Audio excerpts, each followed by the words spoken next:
കൊല്ലം Kannanallur സിഐക്കെതിരായ local സെക്രട്ടറിയുടെ മർദ്ദന പരാതി പാർട്ടിയെയും സർക്കാരിനെയും പ്രതിരോധത്തിലാക്കിയെന്ന് സിപിഎം വിലയിരുത്തൽ. പരസ്യപ്രതികരണം നടത്തുന്നതിൽ നിന്ന് സജീവിനെ പാർട്ടി വിലക്കി. പിണറായി ഭരണത്തിൽ പോലീസ് എത്രത്തോളം അധപതിച്ചു എന്നതിന്റെ തെളിവാണ് സജീവിനുണ്ടായ ദുരനുഭവമെന്ന് കോൺഗ്രസ് നേതാവ് ബിന്ദു കൃഷ്ണ പറഞ്ഞു.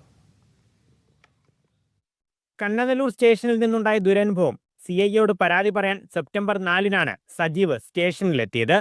സിഐ കാരണം പോലും തിരക്കാതെ ഉടുപ്പിന് പിടിച്ചു തള്ളി മർദ്ദിച്ചു എന്നാണ് Nedumpana north local secretary Sajeev Chathannoor ACP കൊടുത്ത പരാതിയിലുള്ളത്.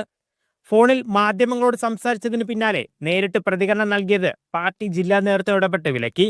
നേതാക്കളെ അറിയിച്ചിട്ടും പരിഹാരമുണ്ടായില്ല എന്ന വിമർശനം പാർട്ടിയെ പ്രതിരോധത്തിലാക്കി. ഇതോടെ തുടർ പ്രതികരണങ്ങൾ വേണ്ട എന്ന നിർദ്ദേശം സജീവിന് നൽകി. അതേസമയം സത്യം പറയുന്നവരുടെ നാവടപ്പിക്കാൻ പാർട്ടി എന്തു കുതന്ത്രവും ചെയ്യുമെന്ന് ബിന്ദു കൃഷ്ണ പ്രതികരിച്ചു. ഇന്നലെ വരെ നെടുമ്പനയിലെ ലോക്കൽ കമ്മിറ്റിയെ CPM-നെ നയിച്ച സജീവിനെ മാനസിക രോഗിയാക്കാൻ നോക്കുക. എന്ത് കുതന്ത്രവും ചെയ്യും. സത്യം വിളിച്ചു പറയുന്നവരുടെ നാവ് അടപ്പിക്കുവാൻ കേരളത്തിലെ CPM എന്ത് കുതന്ത്രവും മെനയും എന്നതിന്റെ അവസാനത്തെ ഉദാഹരണമാണ്. ചാത്തന്നൂർ ACPക്ക് സജീവ് നൽകിയ പരാതിയിൽ അന്വേഷണം ആരംഭിച്ചു. കണ്ണനല്ലൂർ സ്റ്റേഷനിലെ CCTV ദൃശ്യങ്ങളടക്കം പരിശോധിക്കും. പോലീസിനെതിരെ പ്രതിപക്ഷം സമരം ശക്തമാക്കുന്നതിനിടെയാണ് പരാതിയുമായി കൂടുതൽ CPM നേതാക്കൾ രംഗത്ത് വരുന്നത്. കൊല്ലത്ത് നിന്ന് ലിജോ റോളൻസ്, മീഡിയ 1.